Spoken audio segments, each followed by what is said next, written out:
Hey guys, and welcome to Money Talks News, the podcast that makes you richer one day at a time. Did you know close to 61% of Americans have a business idea? A lot of them don't follow through, though, because it's not as easy as it may seem.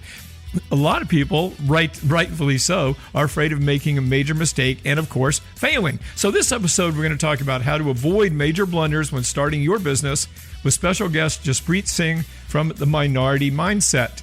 Hey, Jaspreet, how are you? I'm doing great. Thank you for having me on. Well, thanks for being here, and I can't wait to find out the stupid mistakes you made when you started your business. Well, I have a lot of those. I hope you have a lot of time. I'll tell you what, dude, I do too. I've started several businesses, and boy, have I screwed up a lot. But and this, of course, is how we learn, though. But let's dive right in. First of all, let me say one thing that when I was doing a little research on you, Jaspreet, I want to make sure. But minority mindset sounds like you're looking for racial minorities, but it's really minority in the sense that us entrepreneurs don't think like most people. Is that accurate? Yeah, that's what minority mindset. The minority mindset is a mindset. It's the mindset of thinking differently than the majority of people. It has nothing to do with the way you look, at ethnicity, or your skin color. So the Minority Mindset show is a show that I have on YouTube and now on podcasts where I talk about all things where we think differently, primarily in the financial realm. Money, starting a business, investing, because unfortunately the majority of people in America are broke. The majority of people in America are not investing their money. The majority of people in America are not fulfilled in their jobs. And the majority of people in America are just not happy. And I'm not saying this in general terms. This is statistically that more than 50% of Americans are this way. And that's where the minority mindset is really something I started on accident, just to talk about some of the things that I wish somebody would have told me about money when I was getting started on my journey. What's your background? Well, I call myself a random guy on YouTube because I really am a random guy on YouTube. I am a licensed attorney. I have never worked a day as an attorney. Growing up, I was told as a kid, I grew up in a traditional Indian house, that I had two options when I become older. I can either become a doctor or I can become a failure. The option was really mine. And so from the day I could start speaking, I was told I needed to become a doctor. I was kind of bred that way, that anything that was math and science is important and anything that's not does not matter, and I shouldn't waste time on it. So I did good in school. I went to college thinking I was going to be a doctor. I started dabbling into different entrepreneurial ventures. But then towards the middle/third year of college, it really clicked that I can't be a doctor. It's not for me. Medicine I was doing it for all the wrong reasons. And so when I decided not to become a doctor, my parents could not believe it. My dad was furious. My mom couldn't fathom the fact that her son wasn't going to be a doctor. Like it took my mom more than a year to really grasp this idea. And so my dad essentially said, if I want to keep any pride in the family, I have to at least become an attorney. Now, the reason why I didn't want to become a doctor was because I started to learn about entrepreneurship and financial education. I started investing money. I started investing in real estate when I was in college. I did this kind of in secret and alone because my parents did not like the idea of me doing things that were not medically related. So I just kind of started on this on my own. I made a lot of mistakes, but I kind of fell in love with this entrepreneurial space. And so learning about what money and investing was, I just didn't really know what I was going to do because the entrepreneurial ventures that I was running wasn't something that I wanted to do long term. And so I figured that going to law school was a happy medium in the sense that I could make my parents happy that I was going to go to law school, and I could hopefully figure out what the heck I wanted to do with my life. So I went to law school. I was working on a sock business at the time. Yes, the socks you wear on your feet. And it was doing pretty well. And during that time, I also then started the Minority Mindset show.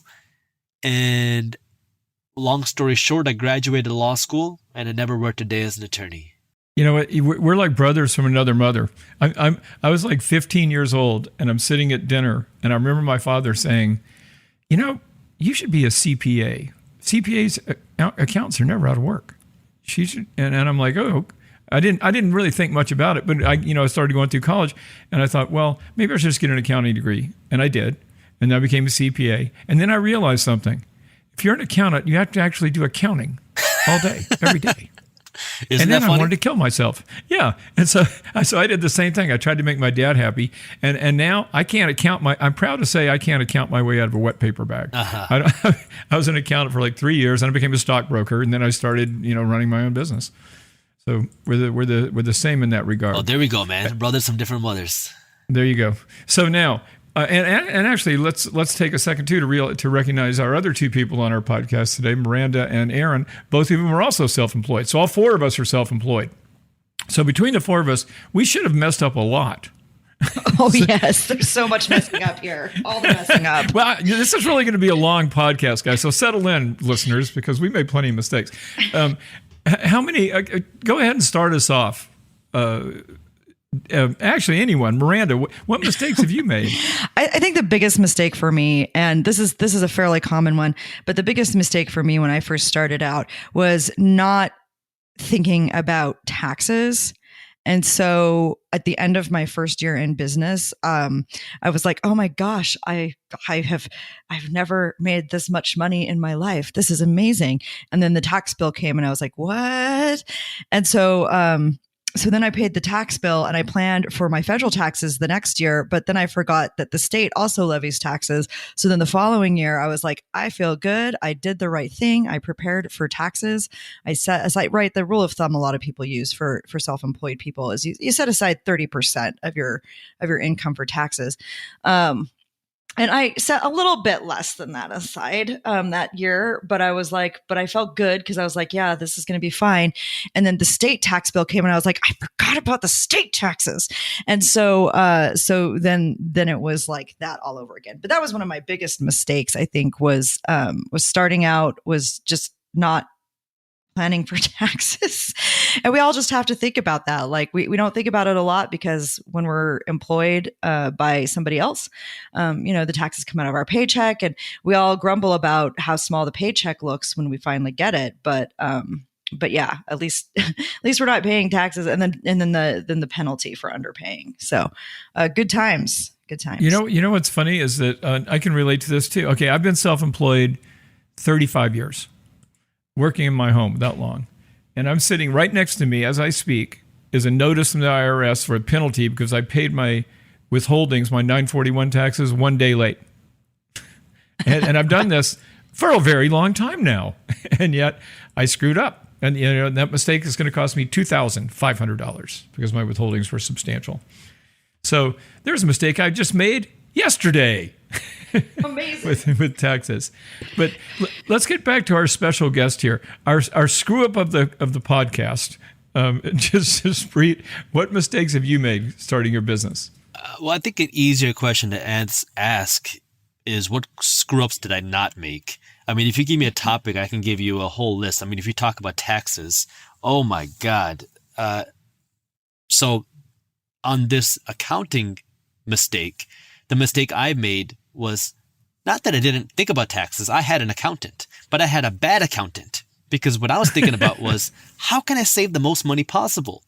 And what did I do? I went out and I found a cheap accountant, and he was cheap and he did a very cheap job and it cost me a lot of money. And what I mean by that was, number one, excuse me, there was no tax strategy. All he did was he had access to my bank accounts and then he would file the taxes. But the problem was he didn't do things on time and he didn't do things correctly. So I remember things really just got out of hand. This is a number of years ago. It was January. I'm in my office and my accountant calls me. And it was a Tuesday, I think, morning.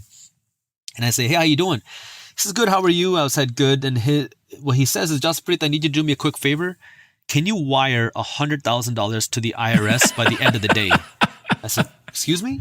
He said, yeah, we forgot to do something and we had a little mistake and you're going to have to pay this $100,000. I said, okay. Then he says, also, can you also wire, I think it was $15,000 or $18,000 to the state of Michigan? We also messed something up here. And again, I said, okay.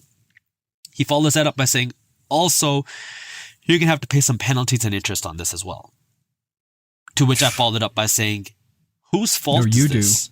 Yeah. And I remember this so clearly because he said, oh, this is nobody's fault. And I said, well, if it's nobody's fault, why am I paying penalties and interest? And why do I have to pay $100,000 out of my bank account today because I didn't know about this? And so long story short, I fired him. And then I found a good accountant. And what I realized is good accountants cost more money, but they will end up saving you so much headache. And if you do it correctly, they can also save you a lot of money in taxes legally, because what I realized a good accountant does is they don't just file your taxes. They're going to meet with you every month or every quarter and have these strategic reviews with you to discuss tax planning and tax strategizing. And that's the real value of an accountant. And when I realized this, I could not believe how much easier taxes and accounting could be when I had a good accountant. Excellent. And by the way, when you were talking, it made me think of something. If there was a movie about me, Jaspreet, it would be called The Bad Accountant. That's what I would be. I am a CPA, and yet I pay an accountant because it's not what I do all day long. Oh, yeah. And that's how I can make mistakes like the one sitting next to me right now. And that's why you need a good accountant, right? Yes, absolutely. And I pay handsomely for one, too. I also want an accountant to be in between me and the IRS if something bad happens. Exactly. Which is not. So and I think it's good to have a rudimentary knowledge of almost every part of your business, including accounting. But when it comes time to hire a pro. And I'm tight. I'm cheap. So it's hard for me to learn lessons like this. Because I've been writing stories about how to save money for so long that I squeak when I walk. That's how tight I am. Well, but would you get an accountant right from the get-go starting a business, or how far in would you wait for that? Good question. So I think there's different levels of accountants, and in the beginning, you really don't need an accountant. But as you start to make some money, you really want to think about investing some money into an accountant. Like if you're making over $250,000 a year, you really need an accountant, and you need an accountant that's going to work in tax strategy and tax planning. The accountant that I work with, I was so blown away. I was like, dude, like you got to let me talk about you, because it was such a drastic difference that I know, because I know a lot of people that are business owners. I know a lot of entrepreneurs, and so many entrepreneurs, I feel like they're paying all this money in accounting fees just to have an accountant file your taxes. But the real value is, how do you do tax planning and tax strategizing? So because of that, one of the things that I started doing with my accountant is, look, I'll refer people to you. Just email our team at theminoritymindset.com, and we can refer to you, but they have to be making at least $250,000 a year. Let me change the topic here for a second. I did a little research on this before we started this podcast, and I've got a list of mistakes you make, and a lot of them are definitely mistakes that I've made. But the first one intrigues me. It's not having a business plan. What do you guys think about that? I've done business plans. I own, and now I own a website, obviously, but I used to own a restaurant too. Something I spectacularly failed at, just horrible. Anyway, though, I did make a business plan for that. Did you guys create business plans when you started your business? I never did. I didn't either. I found that when I first started, I didn't really treat it like a business. And about a year and a half to 2 years in, I was like, okay, this is a business. And so while I didn't make a formal business plan, I was like, okay, I need to start treating this like a business. I need to start making sure that I'm keeping track of expenses and income specifically related to the business. I need to start looking at this in terms of, how am I promoting myself? How am I marketing myself? How am I marketing my services? And what do I need to do to actually treat this like a business instead of this sort of side hobby that I'm doing that brings in a little extra cash? And there's nothing wrong with having that. But at some point, even if you don't do a formal business plan, I think it does help to sit down and at least say, okay, am I treating this like a business? Do I have a separate account? Do I have a separate bank account for this? Do I have a separate credit card for this? And say okay, if this is going to be a business, we got to treat it like a business. What about you, Jaspreet? Did you do that? Did you make a business plan? I'll put it this way. I wasn't smart enough to create a business plan. I was very naive when I got started in entrepreneurship. I started off technically in high school, but I'll just say in college, hosting parties. Didn't you invent socks in college? So that was the later part of college. But before that, I was hosting parties. I was a party promoter. I started an event planning company. I didn't have a business plan. I got to college. I didn't drink or party. I was working with DJs when I was in high school at weddings. And I saw everybody in college was blowing money they didn't have on partying, drinking, and alcohol. And it really, like, my family didn't go to university here. So I didn't know what university was like. And when I saw people were just throwing money away in these parties, I was really shocked. Like, I didn't know people go to college to party. And so that was me, by the way, that you were watching throw money away. And what's funny is I can't tell you how surprised I was, because that wasn't something that I had ever been exposed to. So now here I was 17 years old in college. I don't want to party. I don't drink, and I need something to do on Friday nights. So I decided to start hosting parties. So I started going to the local clubs, venues, and bars, asking if I could host a party there. Some of them would say, yeah, you need to put down $10,000 to host a party at our venue, which I didn't have. So I had to keep going. I eventually found a club that was willing to let me host parties there. All they wanted was 50% of the cover charge. So for every dollar that I brought in, they want 50%. Oh, okay. That's not bad. Which is a lot, but I didn't have to put any money down, right? It was a way for me to get started. And so now all of a sudden I'm in business and I start hosting parties, and I had no business plan. I didn't have a separate bank account. I didn't even know what the word entrepreneurship was at the time. But that's kind of how I got started. So I started off very rudimentary. Then I started reading books. I started to become a little bit more savvy. I started to learn about what you were saying about the different bank accounts, because that is very important. I obviously went to law school, and then I graduated law school. I became an attorney, so I learned more about the technicalities of that, piercing the corporate veil, having an entity. But these are things that I didn't know. I just did. Now, today, I am much more cautious because I guess I've become more aware. But in the beginning, I just kind of did it. And even with the business plan, like in the beginning, no, I did not have one. I just kind of started, figured out how I could make $1, figured out how I could make $100, see how I can make $1,000, then try to optimize how can I make this 10,000, and just try to grow and scale in that way. Because, I mean, for me, entrepreneurial education came by making mistakes and reading books. Like, I had to screw up and learn. And unfortunately, some of those screw ups, like we were talking about mistakes, were very painful. Painful in the sense that financially very painful. They could have been just like, I'll give you a quick story. When I started investing in real estate, I was 19 years old. I had a little bit of money saved in the bank. This was at the bottom of the 2008 crash. I'm in Metro Detroit. I went to the University of Michigan in Ann Arbor. So Detroit was hit extremely hard. I started reading books about investing, and I learned about this topic called real estate investing, which I had never heard of before. No one in my family is a real estate investor. But it sounded so crazy that you could own an asset and you get paid for owning this asset. Like, I had never heard of this concept before. And I started reading these books as like a 17, 18-year-old. I'm like, I'm going to do this real estate investing thing. I talked to my dad about it, and he was like, you're stupid, go become a doctor and then think about all this other stuff. But I had a little bit of money in the bank. I'm starting to get into medical school, and I started looking for rental properties for sale. And I was 19, and I ended up purchasing my first property. It was a condo out of foreclosure. I purchased it for $8,000. And that was my start. I had no idea what I was doing. I just jumped in. I spent a few $1,000s of renovations. I rented it out for $600 a month. And this is the part that's the sunshine and rainbows, right? It sounds great. Wow, $8,000 for a condo. You're all in at maybe $12,000. You're renting it out for $600 a month. You're going to make your money back in a couple of years. Yeah, that's the sunshine and rainbows part, but I screwed up a lot. I hired a property manager that wasn't a licensed property manager. They didn't sign a lease for my tenant.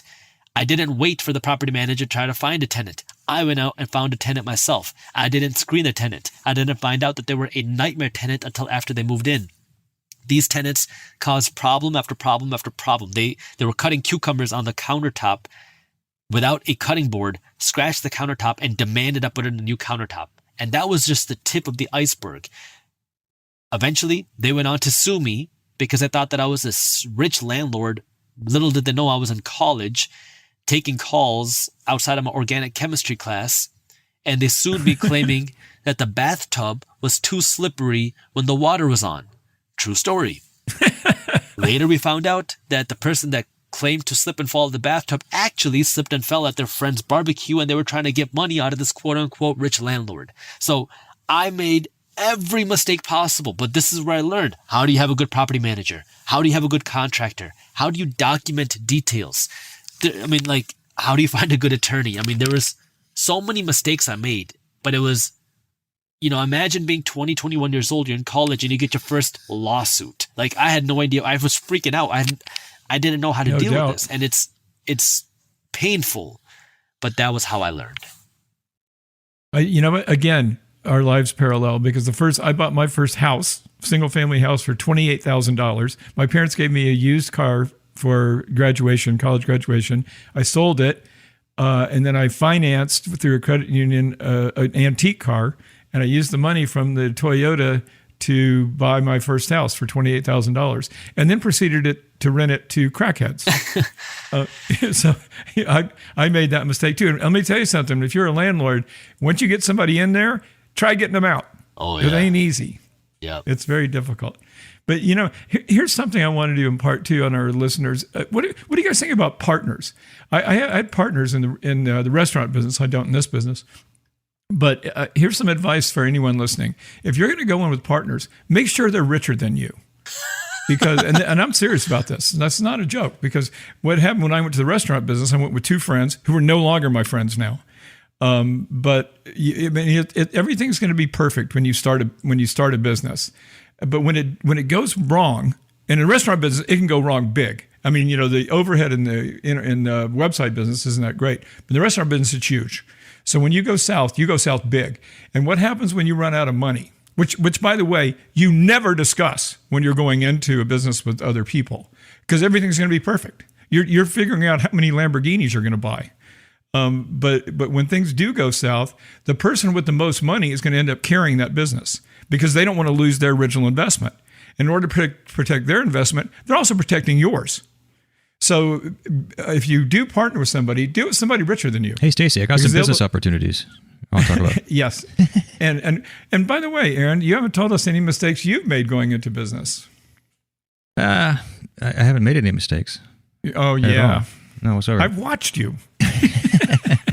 Well, no, actually, we're talking a lot about, making mistakes early on in life. And I think that's great for anybody who's younger because you have the time to, afford these mistakes and move forward and learn from them. But let's say, you're 54, 40, whatever, and you're starting in midlife and you're trying to, it's like, you know what, I'm going to make a shift. I'm going to start a business. You can't afford to make those mistakes. What do you say to these people who are just like diving into this?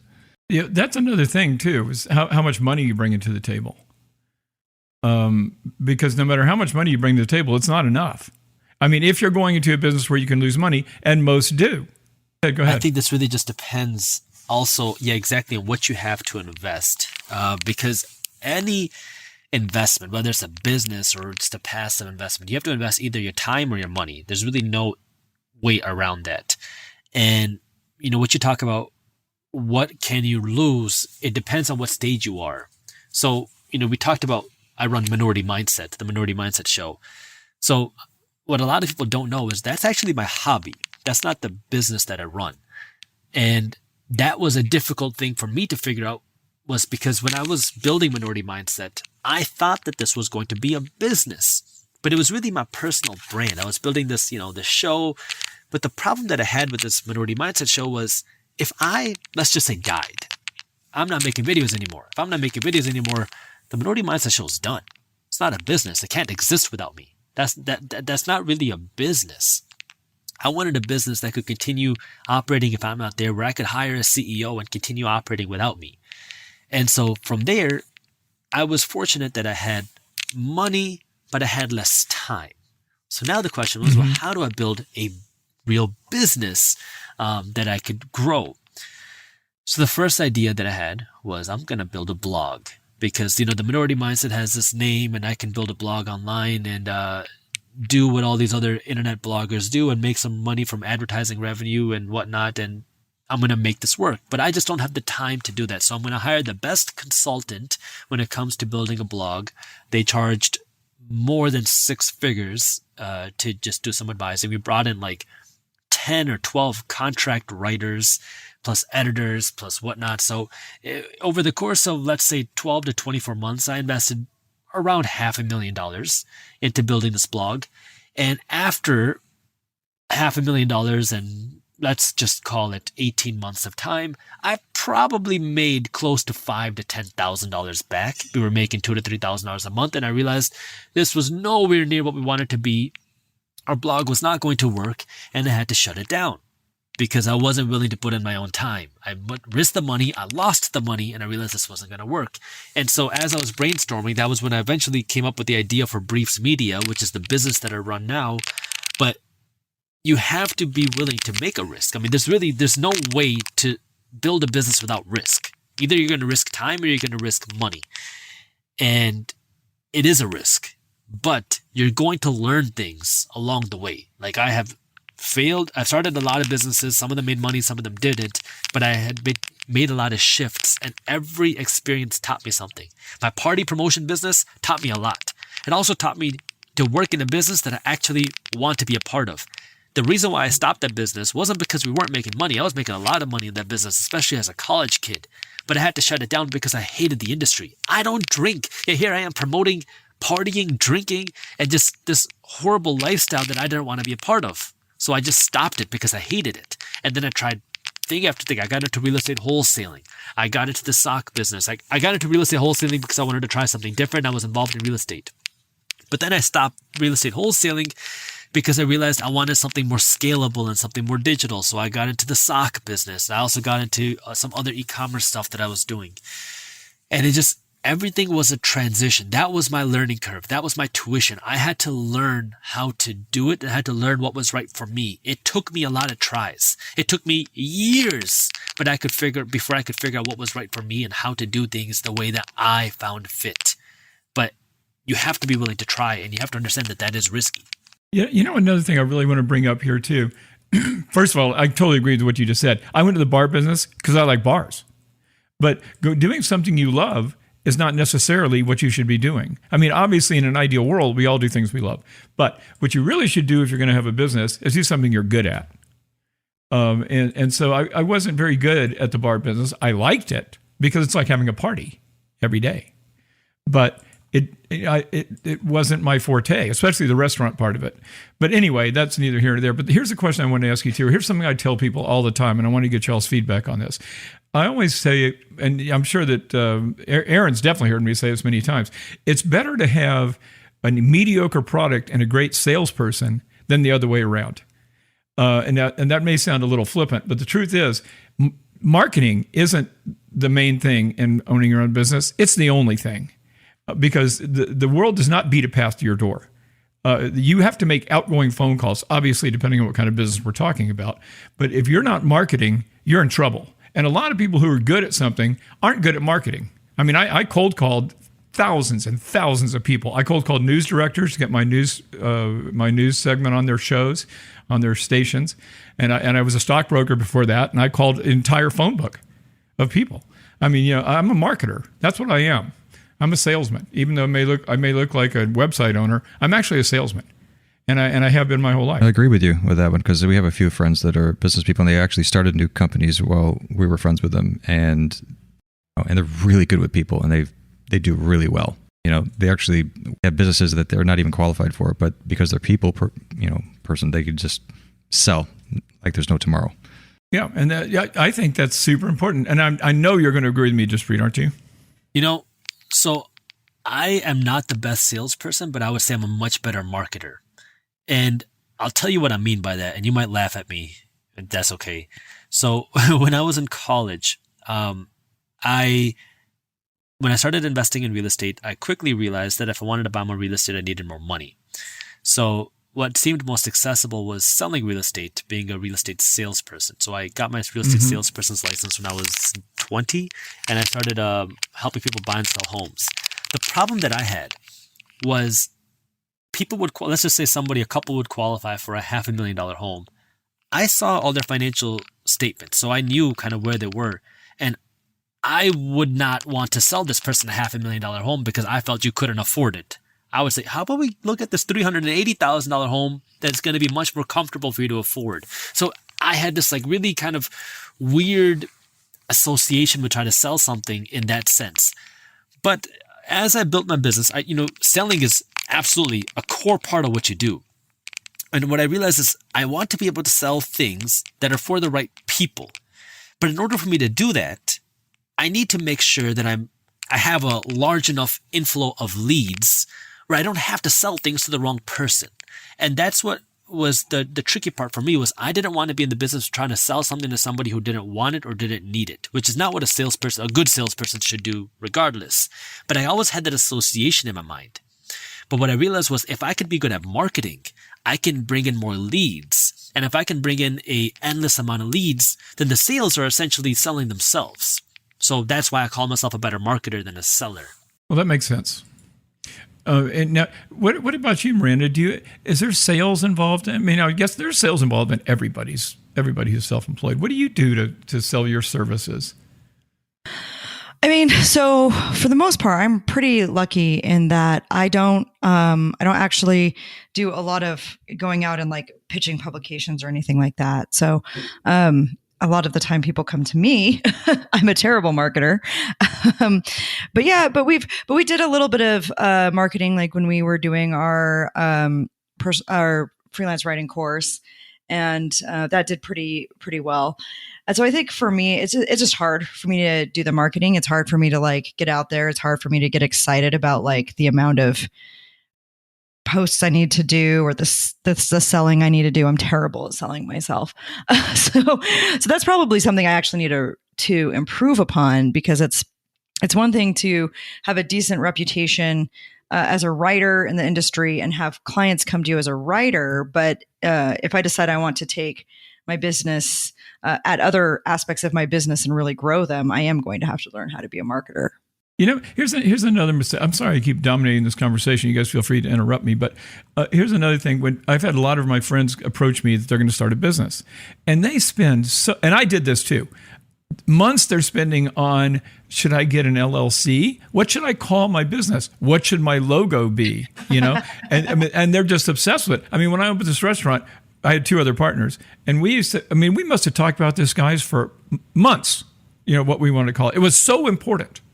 What we called it, and whether we wanted to get an LLC. What I tell people, get your business together, get a checkbook, and start collecting money and putting it in that bank account and writing checks. Stop worrying about being an LLC or a corporation or even the name of your business. I mean, if you look at restaurants, again, we had a good location. It was on a busy street, but there are restaurants that are super successful that you have to, you can hardly find them. They're in the middle of nowhere, or their parking lot's too small, or any number of things. Just focus on doing what it is that you're doing. And when you're in a restaurant, for example, you're not selling food; you're selling an experience. We have a website like Money Talks News. Is it a website? Sure, it's a website. Yes, we publish articles, but what we're really selling is a better life. And you need to focus on what it is that you're trying to sell to people. And like with you, Miranda, I'm buying an article from you, but I'm really buying from you is I'm buying an article that I know is going to be right, and I'm not going to have to spend 1 million hours editing it. So I'm buying quality. Yay! Yeah. I was just using that as an example. Don't let it go to your head. But anyway, I think it's really important for people to understand what it is that they're trying, what the product really is. And do you agree with that? Jaspreet? I do. I think what you said was spot on. That people get caught up in the weeds of all the wrong things first. Of what should my furniture look like? How should my office look? What should the name be? Just get started. Make your first $1,000, and then you can start thinking about the other things. And along with that, you can also hire people that are doing good at the skill sets you're not very good at. So I'll give you a quick example of this so in Briefs Media, we have a daily financial newsletter called Market Briefs that goes out 6 times a week. It's a breakdown of what's happening in the financial news. But I signed up for that today, by the way. Thank you. So the way we monetize that, because it's a free newsletter, is we sell advertisements to our sponsors. Now, again, I am not the best salesperson. I'm not the best cold caller. I've done it. I'm okay.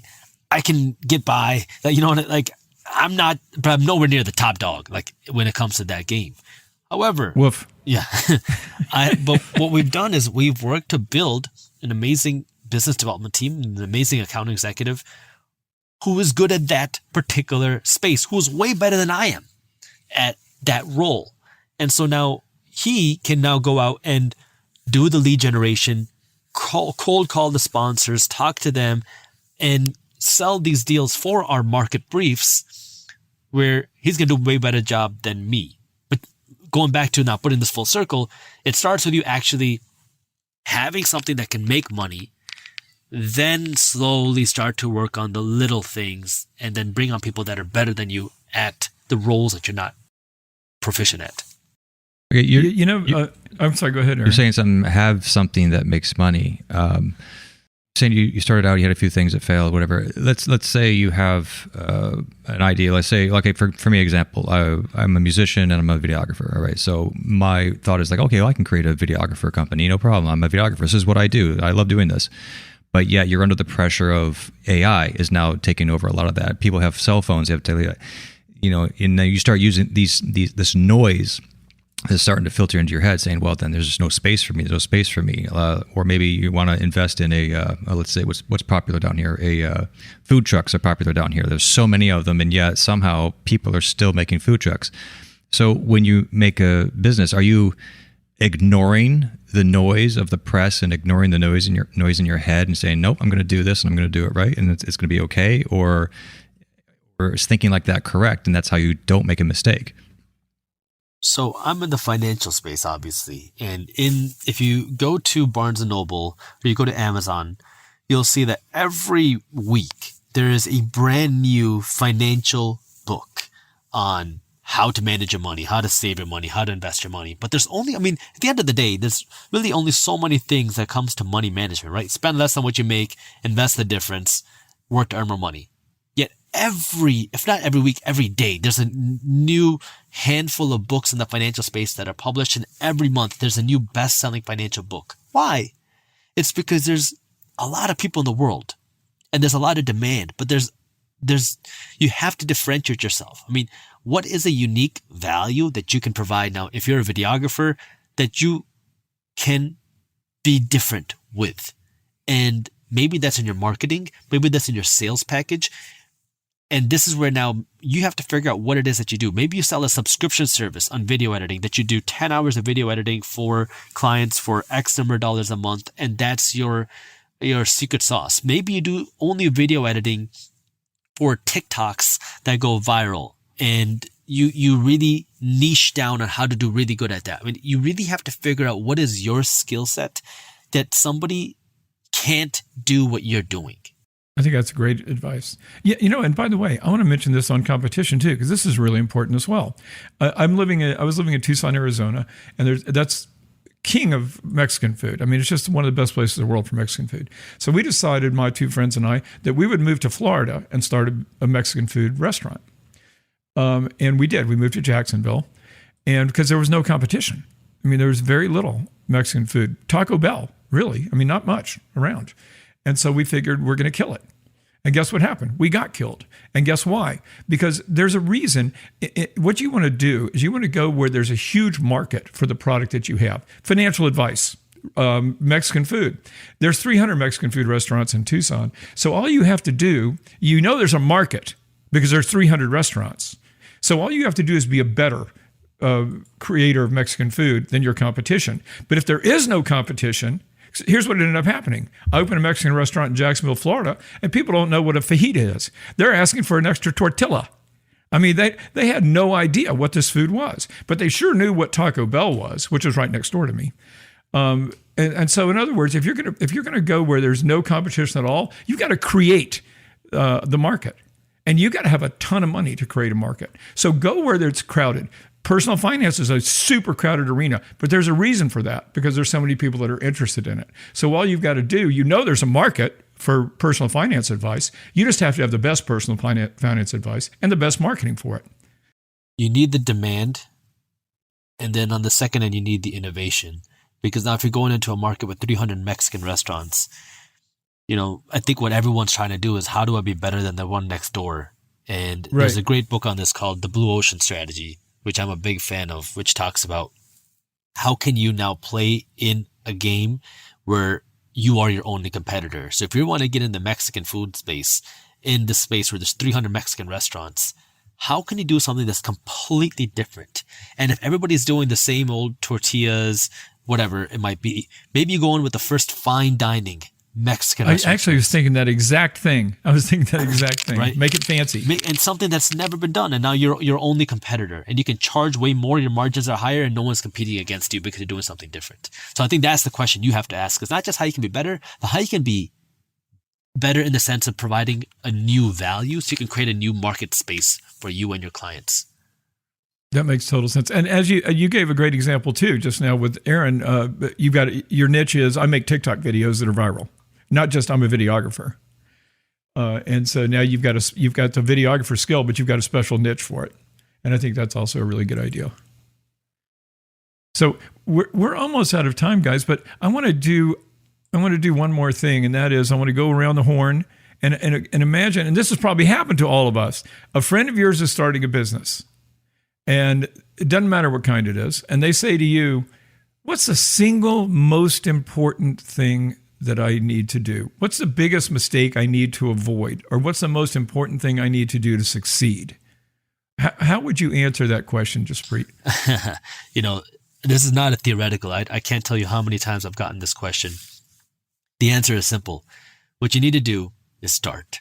Don't avoid mistakes. Start. Make mistakes. Do things. Try things. Fail at things. Just start. Because the mistake I can't tell you how many times I've seen people make is they come up with an idea and then you think about everything the wrong that will ever happen and then you never go with it. But what entrepreneurs have to be able to do is pivot. You cannot think of the best way to run a business and the best product. You have to try things, make mistakes, and maybe you will completely fail in this business and you can start another one. But the person that's going to succeed is the person that keeps trying, but you got to just get started. I think that's great advice. Yeah. What about you, Miranda? When we talk about making mistakes, I think too, it's important to say like, okay, there are some mistakes that we're going to make regardless, but also make sure you're learning from other people's mistakes as well. Because things like, oh, don't forget about your taxes, that's something you can avoid, right? There are other mistakes you can't avoid. And sometimes we just learn best by doing, but there are some mistakes like don't forget about your taxes that you can avoid. So make sure that you're also learning from other people's mistakes, because there are definitely some mistakes that you're just going to have to make and learn from, but there are other mistakes that you don't need to make. Yeah, research. Yeah. Yeah, I think that's really smart too. When I wrote my first personal finance book, which was 25 years ago, I thought, well, I'm smarter than Susie Orman. I'm better than these people. I can write this better than they can. But you know what I didn't do until I was made to by my publisher? Read every personal finance book out there. Who are you competing with? What did they say? I mean, how do you know you're better if you don't know what the competition's doing? So, I think it's really important to do lots and lots and lots of reading. When I was in the rental real estate business, I've told this story before on this podcast, Jimmy, but I followed my landlord around. He owned 50 houses, and I just followed him around. And I said, "How do you do this? How'd you buy that?" I just, until he got a restraining order, I just kept asking him questions. And I think that's really important to do. And I think a lot of people don't do that. They have an idea, they want to succeed, but they don't take the time to understand what other people are doing and how other people have failed, how other people have succeeded, and what are they going to bring to this business that other people aren't. And that could take months. So do get started, but always be learning. Always be learning. I agree. Because business, especially the businesses we're all in, these things are changing so fast. It's amazing. Oh, and yeah. if you don't stay on top of it, like look at AI. AI's changing everything right in front of us. And I spent a lot of time. I was working last night on AI until 9 o'clock at night because I need to know what's going on. So always be learning and never stop.